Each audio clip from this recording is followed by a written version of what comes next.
भोपाल राजधानी स्थित board office चौराहे पर संविधान निर्माता डॉक्टर भीमराव अंबेडकर की 135वीं जयंती धूमधाम से बनाई गई। सार्वजनिक क्षेत्र के बैंक कैनरा बैंक के कर्मचारियों ने स्टॉल लगाया, मानव सेवा को समर्पित शरबत और फल वितरित किए। कर्मचारियों ने बाबा साहब को पुष्पांजलि अर्पित की, उनके बताए हुए रास्ते पर चलने का संकल्प लिया। इस जयंती में सारे देशवासियों को जो है बाबा साहब की जयंती की बहुत बहुत शुभकामनाएं देता हूं। और जैसा कि प्रति वर्ष के अनुसार से इस वर्ष भी हम लोग जो है यहाँ पे भोपाल में एक स्टॉल लगाया है, जिसमें बाबा साहब के अनुयायियों को हम लोग ने जो है ना बूंदी, शरबत एवं ठंडा पानी वितरण की जो है ना व्यवस्था की है। और ये मानव सेवा के लिए हम लोग जो है ना लगे हैं और बाबा साहब के द्वारा बताए गए जो संविधान है उसका सम्मान करते हुए इस देश के विकास के लिए साथ साथ हम लोग आगे बढ़ रहे हैं। सर आप भी बोलेंगे, बोल दो सर कुछ।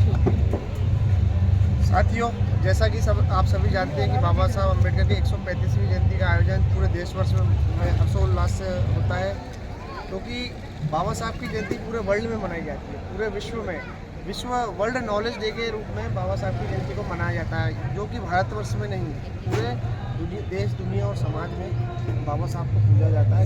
क्योंकि उन्होंने जो मानव समाज के लिए जो प्रयत्न करें और जो समतामूलक समाज की सोच रखी, उसी के तहत बाबा साहब ने संविधान का जो निर्माण किया, उसी संविधान के निर्माण वो किसी एक तबके के लिए नहीं, वो हर वर्ग के लिए था। तो हम सभी को उस पर उनके उद्देश्यों पर चल के, बाबा साहब के उद्देश्यों पर चल के हमें हमारे समाज और हमारे देश और दुनिया को आगे बढ़ाना चाहिए। हम लोग कैनरा बैंक एम्प्लॉइज़ हैं। कैनरा बैंक में भी हम ग्राहकों की सेवा करके हम एक तरफ से हम भी एक समाज सेवा कर रहे हैं। देश को आगे बढ़ाने में बैंकों का बहुत बड़ा योगदान है, और उसी के तहत ही हमारा जो संगठन है Canara bank SC employees welfare association, उसी के तहत हम समाज सेवा के रूप में स्टॉल लगाकर हम सभी आने वाले अनुयायियों की सेवा करें।